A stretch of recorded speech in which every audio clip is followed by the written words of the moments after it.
everyone and welcome to the Cookie Knits channel. My name is Ira and I'm your host here. I'm coming to you from a very humid and rainy Sydney, and this is my 2025 wrap up where I'm going to go through most of the stuff that I made and discuss how my last year was in regards to my making. I do apologize if you can hear bits of rain or bits of the aircon.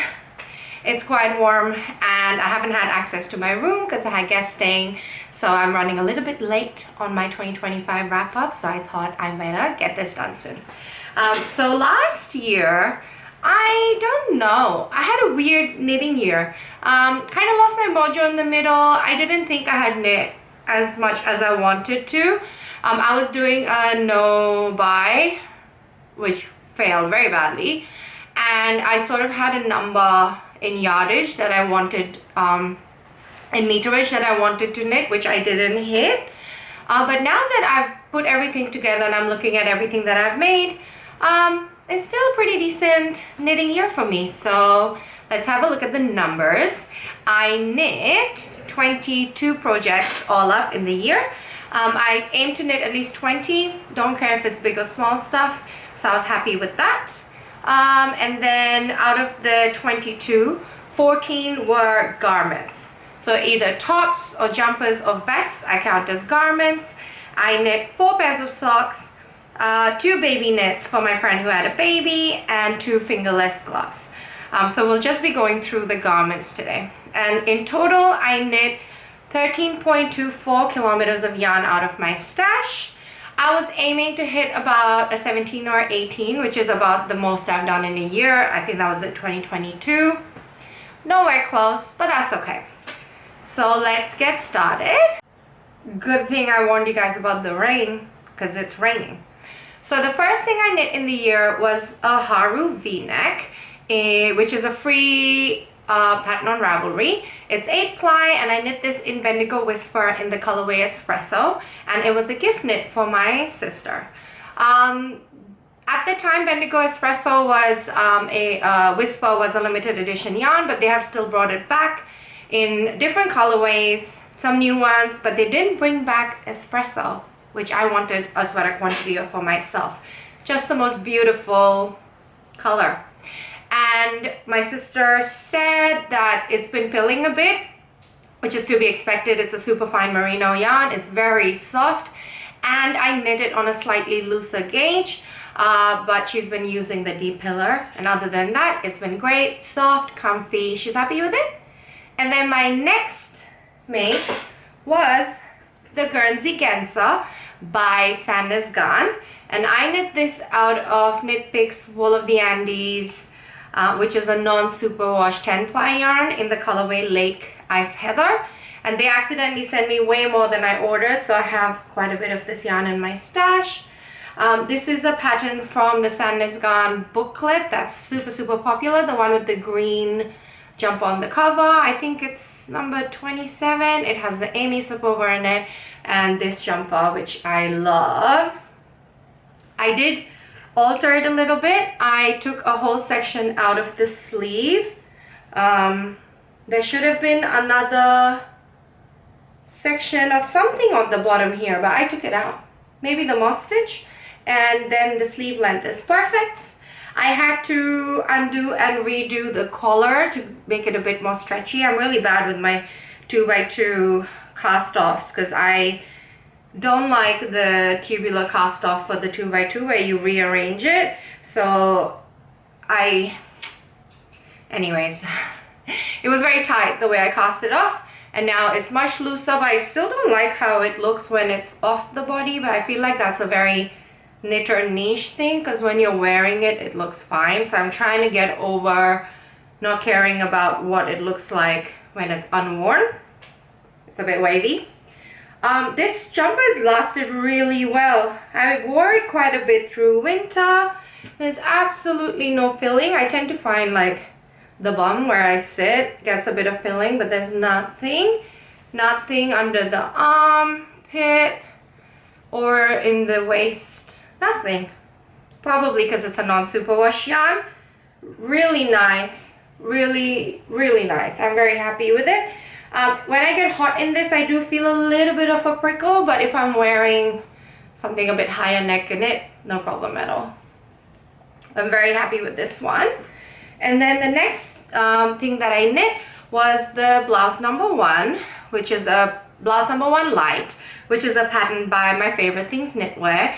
And I knit this out of Fibre Cirro, which is a Suri alpaca kind of fluffy yarn in the colorway Blessful.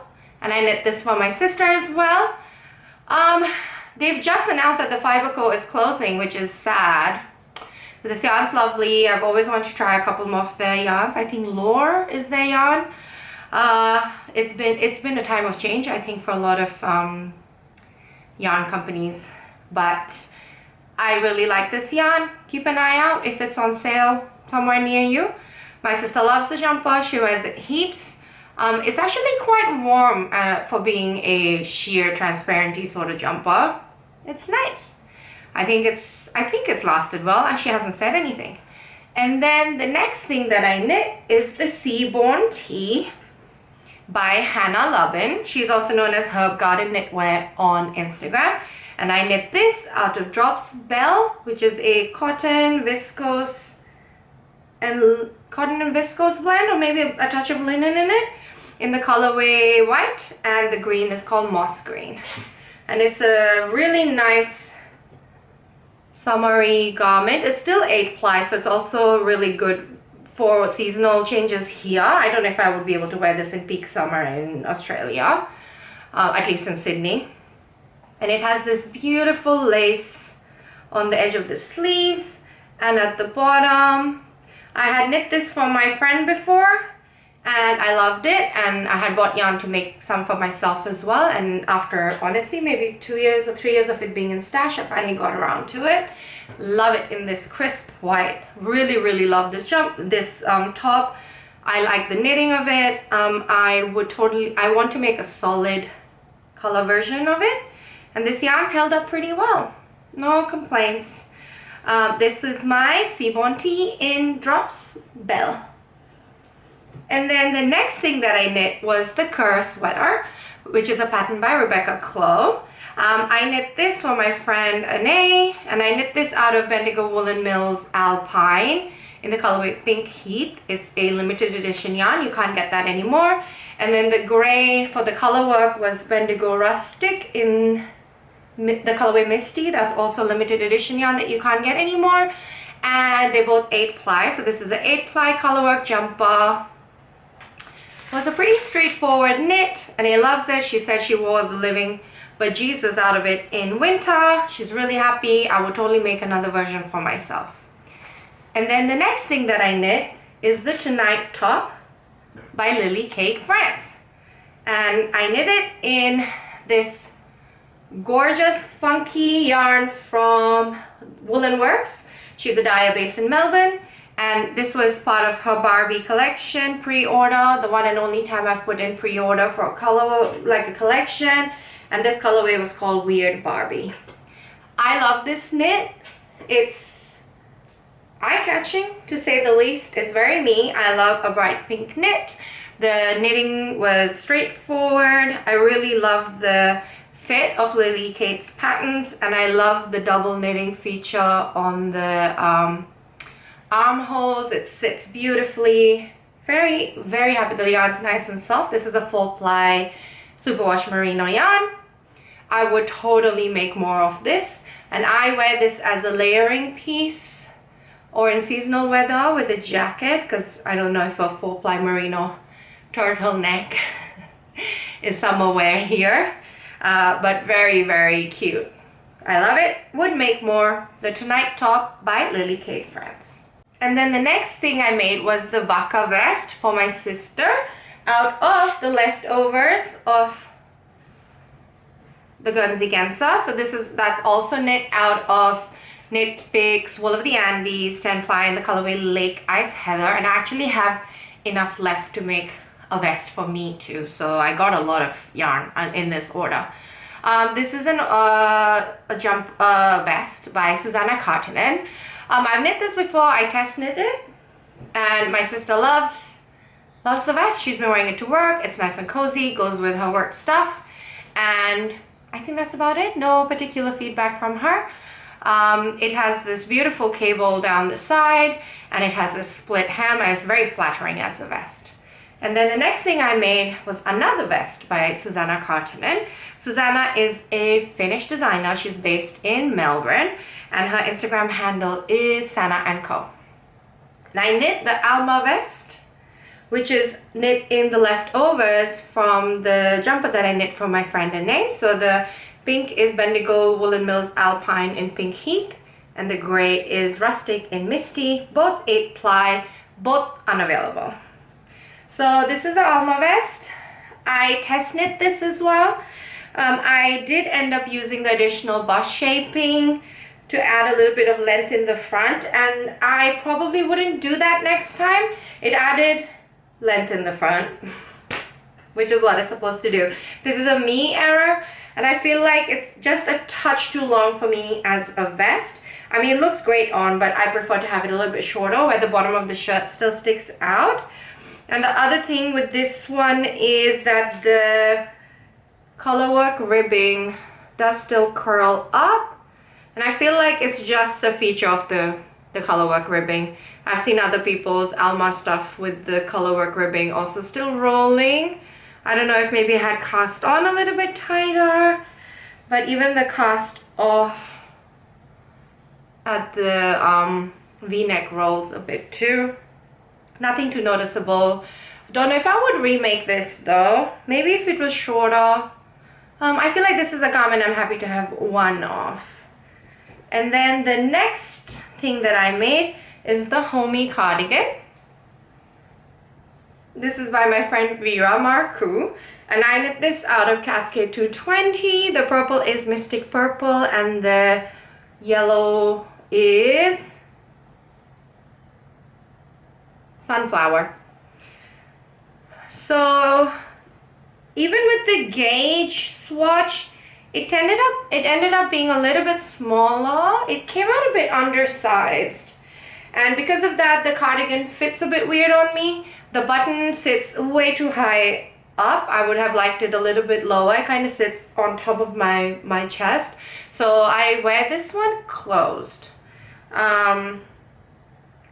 The yarn's nice. It is pilling a little bit. My sister wore this a bit when she was here, and surprisingly it's pilling through the body of the jumper, not like through here as well. But it's also pilling at the sleeves. Don't know how much that's visible, and I just need to run the machine over it. Yeah, it's pilling along the cuffs. Not an unexpected amount of pilling, I would say. It's not too bad. I would use this yarn again. Cascade 220, lots of colors. Love the feel of it. Liked how it felt when I'm knitting. I like how it feels when I wear it. It's non-superwash. Would use this yarn. Would knit this jumper again. This cardigan again. But this cardigan is knit in like a fuzzy merino possum yarn. So I would have to really like buy a yarn that's similar to that, or maybe size up if I'm using a normal denser yarn like the Cascade. I got heaps of wear out of this though. I really do need to make more cardigans. And then the next thing that I made was the Checker Plate Tee by Lily Kate France. This was also a test knit for me. She has a jumper version of this, and this is the tee, and I knit this out of Knitting for Olive pure silk in the colorway Mandarin. The knitting process, the chart, definitely I was a little bit confused in the beginning, and then the beginning of the round switches from where it was in the yoke to a different spot in like halfway through a chart repeat where the arm connects, and I was a bit confused about that, but it was a test knit, so I'm not sure about how it's been phrased into the final project.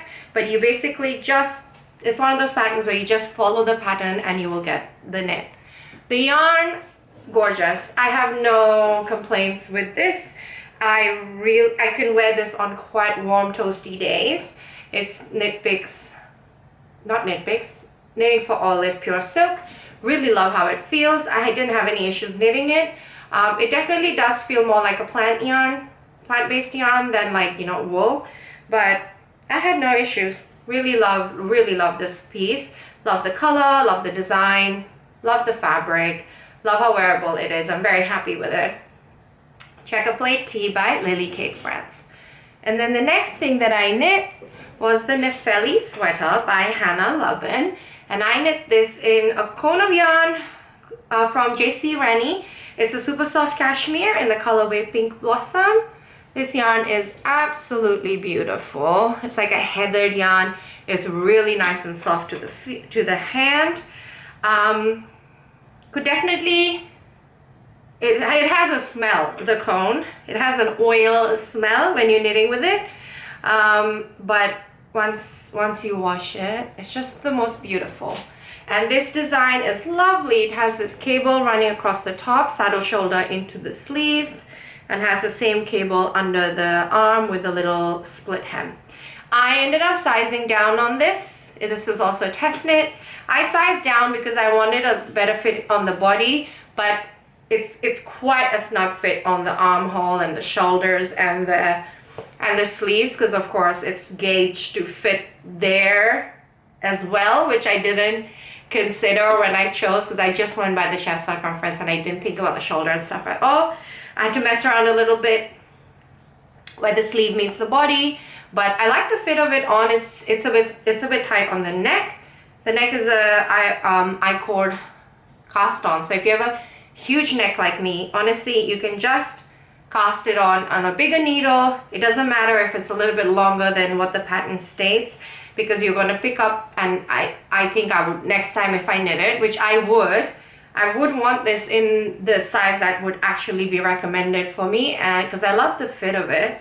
I tried to knit this in the beginning in Bendigo Woolen Mills Rustic Tweed, but I couldn't get gauge on it because the original pattern is written for like a fluffy alpaca from Holst, held double, I think, but on a 3mm needle. It's a weird yarn and a weird gauge to meet, so I was quite happy when I managed to meet it with the super soft. And then because I messed around with the measurements, it looks great, but when I'm wearing it, when I'm moving around, like I can feel that it's tight on the shoulders. But I have also been living my life at Christmas, so I don't know, maybe it'll fit better later in the year. I really like this pattern. I really love Hannah's designs, and I would knit another one. I like the yarn. I have a whole cone left of it. It's a huge cone. It's like a 700-gram cone. So more jumpers will be coming out in this yarn on this channel. And then the next thing that I made is the Winnie sweater by Lily Kate France. This was also a test knit, and I knit this in Bendigo Woolen Mills Woodlands in the colorway Heartwood, and it's a pink and white barber pole yarn with rainbow tweeds. This is also a limited edition yarn. I love this design, love how it looks on. I accidentally felted it a little bit, so it's a bit snug and it's a bit dense, which I'm really sad about because I can't get this yarn anymore, but by the grace of the knitting gods, it's still wearable. The Winnie sweater, I kind of finished this right as it warmed up, so I haven't gotten much wear out of it, but it's a very classic, beautiful jumper. I love a v-neck, and I'm sure I'll get lots of use out of it in the future, and I would make another one because this one is snug because I felted it. And then the last garment of the year was this one. This is the Calm Night Cami by Lily Kate France. It's just a very simple v-neck cami. It's got a double, is it double knitting? Yeah, double knitting edging on the neckline and around the armhole. As usual, beautiful top. Classic, fits well. Just a very wearable elevated basic. That's literally how I would describe this top. I knit this in Knitting for Olive pure silk as well in the colorway Pink Daisies, and I love this color. Love the yarn, nice and cool and comfy. I wore it all day on a warm day. I went dancing in it by the water, no problem. It does need a wash. I still haven't washed it. I would totally make more. I would consider this as a summer knit for me in Sydney, and I'm quite a warm person. So knitting for Olive Pure Silk is, I think, my current go-to yarn for summer knit. And I would love to make more loose, comfy, wearable stuff in it so that I actually have a more year-round handmade wardrobe. So that's all of my knitting for the year. How was your year 2025 with your making? I also did a cross-stitch project. I finished a big cross-stitch project last year, and I didn't do any sewing. I didn't make any quilts. So it's been a relatively low-key making year for me. How was yours? What's your favorite garment that you made? What's your favorite garment that I made? What are your knitting goals and intentions for 2026? I'm definitely sticking to a no-buy. I want to get some of my yarn out of my stash and leave room for me to buy more yarn in 2027. Thanks for joining me on my knitting journey through 2025, and I'll see you guys soon for my first update for 2026 for the year coming up at the end of January. Bye-bye.